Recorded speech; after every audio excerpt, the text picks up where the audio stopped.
Will Representative-elect Grijalva and members of the Arizona delegation present themselves in the well? And all members will rise.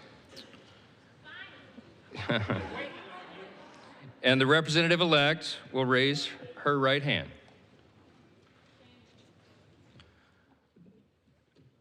Do you solemnly swear or affirm that you will support and defend the Constitution of the United States against all enemies, foreign and domestic, that you will bear true faith and allegiance to the same, that you take this obligation freely without any mental reservation or purpose of evasion, and that you will well and faithfully discharge the duties of the office on which you are about to enter, so help you God?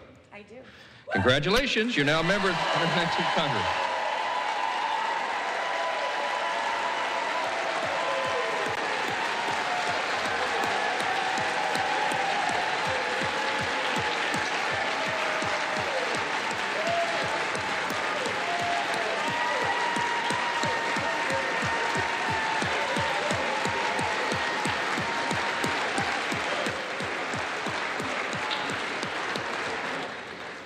Without objection, the gentleman from Arizona is recognized for 1 minute. Thank you, Mr. Speaker. It is my pleasure to rise today to congratulate our newest colleague and fellow Arizonan on her swearing in as a representative of Arizona's 7th Congressional District, Congresswoman Adelita Grijalva. Congresswoman Grijalva has concentrated her career on issues associated and advocating for students and supporting families. As she follows her late father's footsteps, and boy, those are some footsteps, especially with those bolo ties. Wow. I have no doubt she will bring to the halls of Congress the same energy that has defined her years of public service. As Dean of the Arizona Congressional Delegation, I wish to congratulate Congresswoman Grijalva and welcome her to the United States House of Representatives. I now yield to my friend from Arizona, Mr. Stanton. Mr. Speaker, thank you, and thank you to Congressman Gosar, the new Dean of Arizona's State Delegation. It has been a minute since we've all been together on the House floor. Looking for cobwebs around here. As Dean, Congressman Gosar replaces the late Congressman Raul Grijalva, one of the most impactful leaders in Arizona history.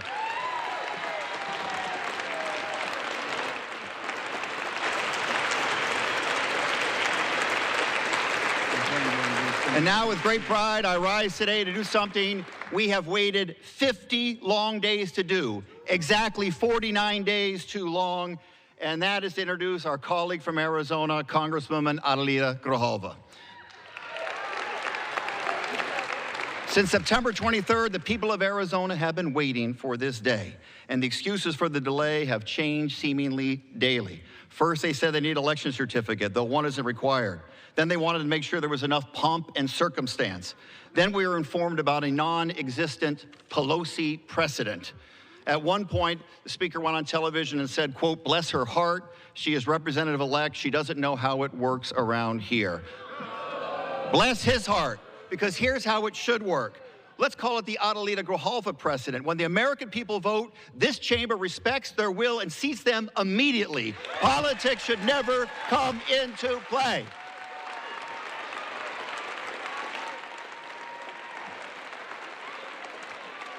Mr. Speaker,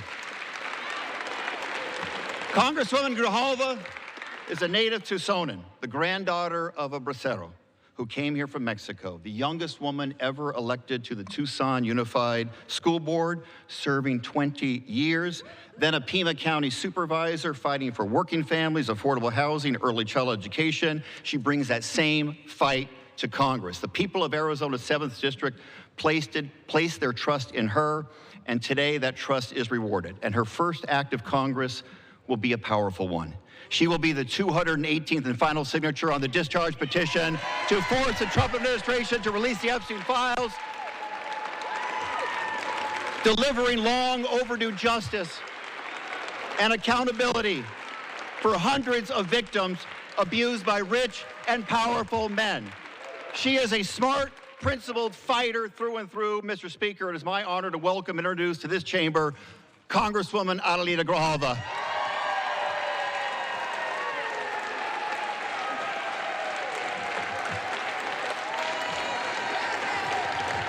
Muchas gracias. Good job.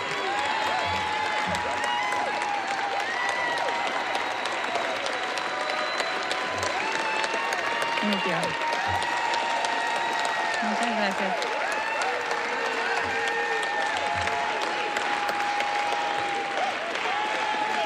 Gracias.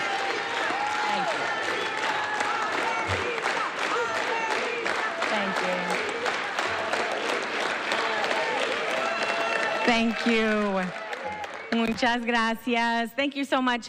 Thank you to my colleague and friend, Congressman Stanton, for that kind introduction, and to the entire Democratic delegation from Arizona and the delegation that stood here with me that has supported me throughout this process.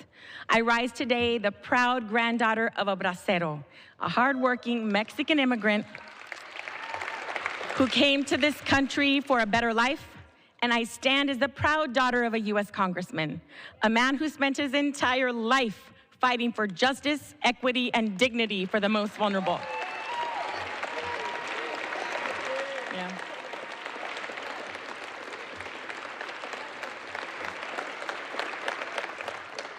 From working as a vaquero to serving in Congress in just a single generation, that is the promise of this country. That is the America I want to raise my 3 beautiful children in, Adelina, Raul, and Joaquin. Stand up, baby. Look at them.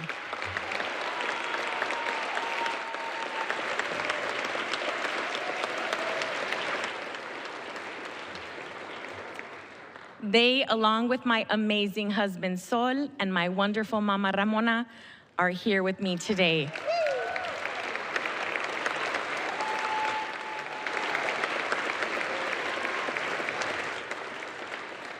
Muchas gracias por su apoyo y tu amor.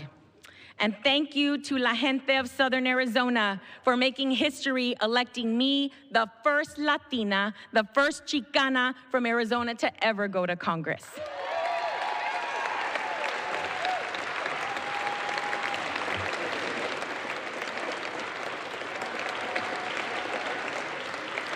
Este momento es histórico para nuestra comunidad.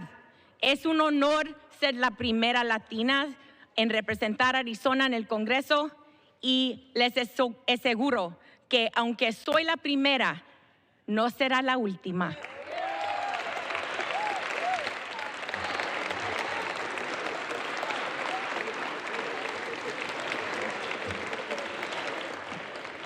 And while we celebrate this moment today, our American promise is under serious threat. Basic freedoms are under attack. Healthcare premiums are skyrocketing. Babies are being ripped away from their parents by masked agents. We can and must do better. What is most concerning is not what this administration has done, but what the majority in this body has failed to do. Hold Trump accountable as a co-equal branch of government that we are.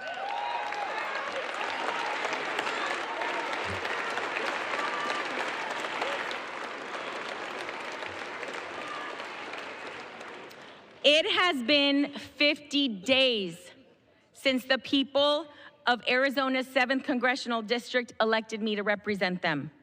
50 days that over 800,000 Arizonans have been left without access to the basic services that every constituent deserves. This is an abuse of power. One individual should not be able to unilaterally obstruct the swearing in of a duly elected member of Congress for political reasons.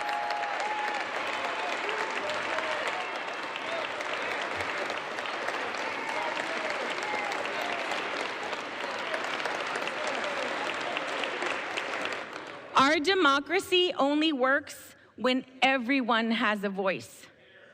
This includes the millions of people across the country who have experienced violence and exploitation, including Liz Stein and Jessica Michaels, both survivors of Jeffrey Epstein's abuse. They are here in the gallery with us this evening. Thank you for being here.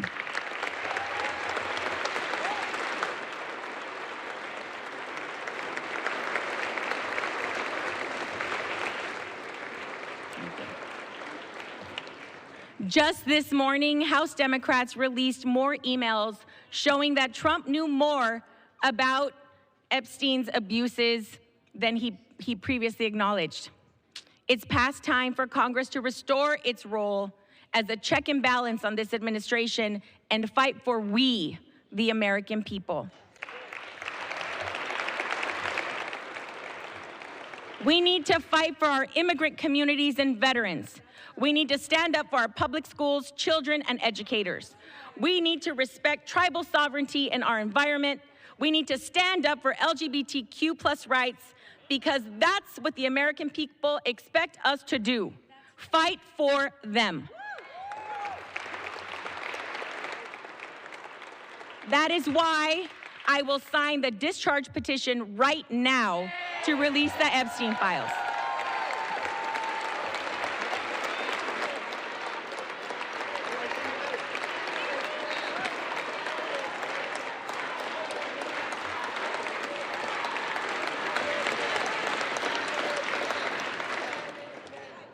Justice cannot wait another day. Adelante, mi gente. Muchas gracias. Thank you very much. I yield back.